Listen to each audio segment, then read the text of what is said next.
Dracula here, Jessie with Living on a Prayer Flower Farm, and in today's video we are starting 2,000 ranunculus and a couple hundred anemones. Let's get started.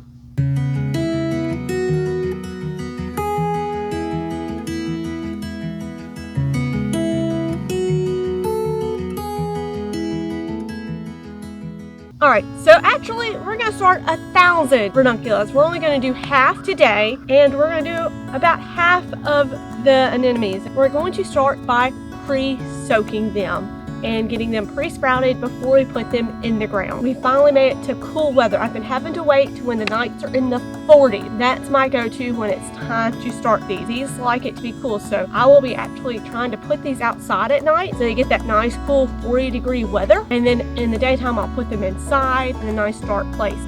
By pre-soaking our corms, we'll have earlier blooms. I soak my corms for 2 to 4 hours. I really would not recommend going longer than 4 hours, or you risk mushy corms. Some people like to have running water or an aeration thing for a fish tank to keep oxygen flowing through the water. I personally do not do this, and I've never had an issue, so it's really up to you if that's something that you'd like to do. Now today we are starting.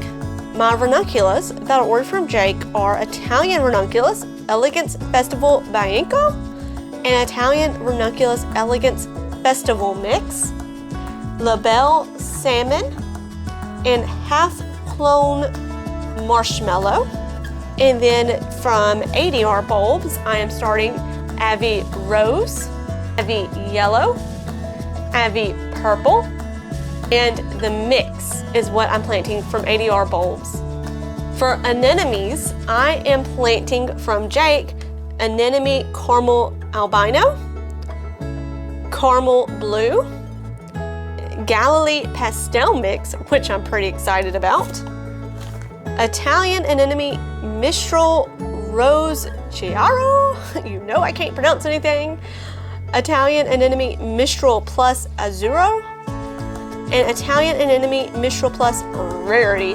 Pretty excited about that. And then from ADR bulbs, I'm just planting their anemone mix. It's been about 2 hours since we put the last anemones in the water, and it's been about 2 hours for the ranunculus as well. They're getting good and plump in here. Anemones have gotten really good and ready to go. How much those have grown.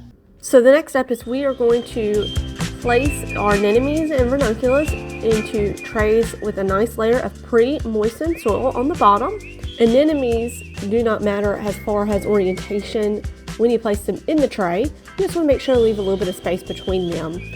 Our ranunculus, on the other hand, you want to make sure that the octopus is facing down, so all the little root points face down, kind of sitting up, and you want to just allow a little bit of space between them. But I was really trying to cram them in these trays because I didn't know if I had enough space for all of these corms. Matter of fact, I had so many corms, I ended up calling reinforcements. I called in my mom.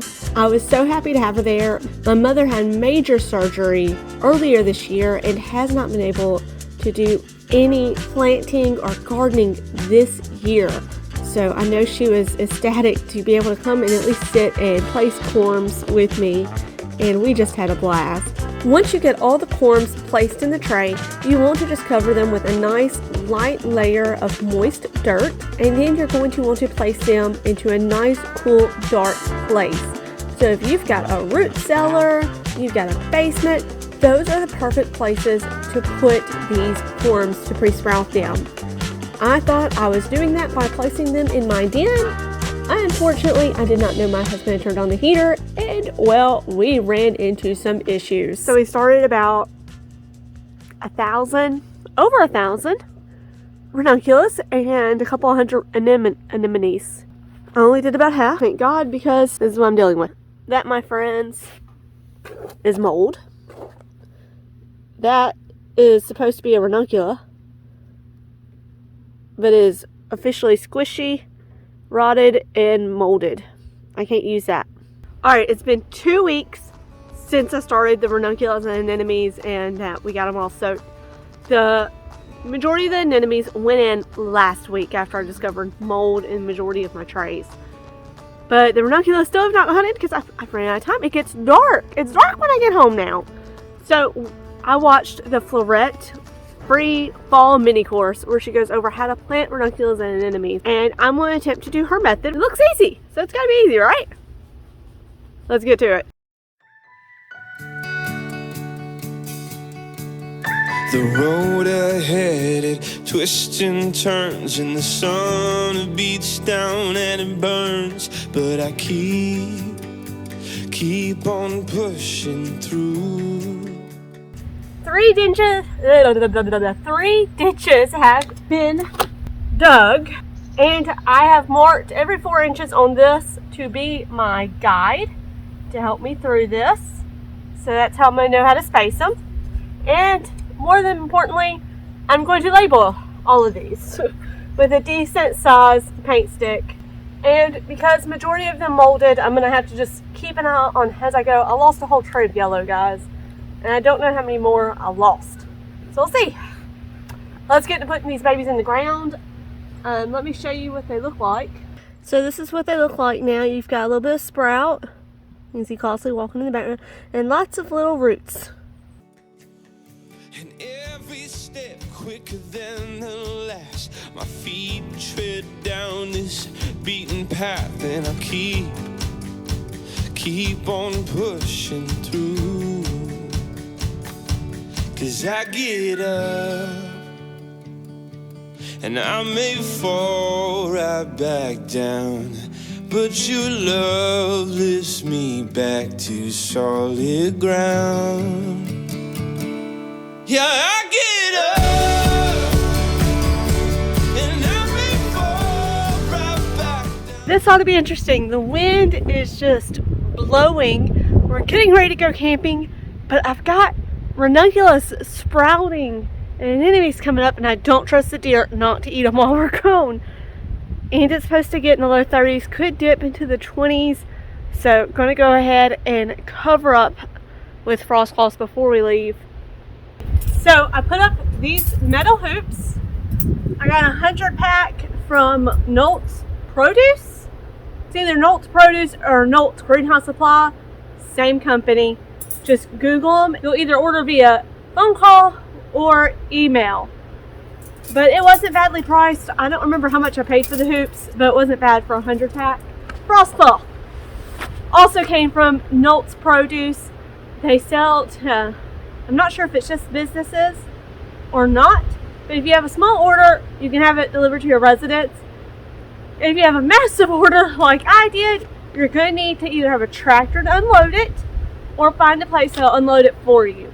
So last year I had no idea where to find these hoops at, and I had the hardest time because everything online was just so expensive. Nolt's Produce, so much better and cheaper.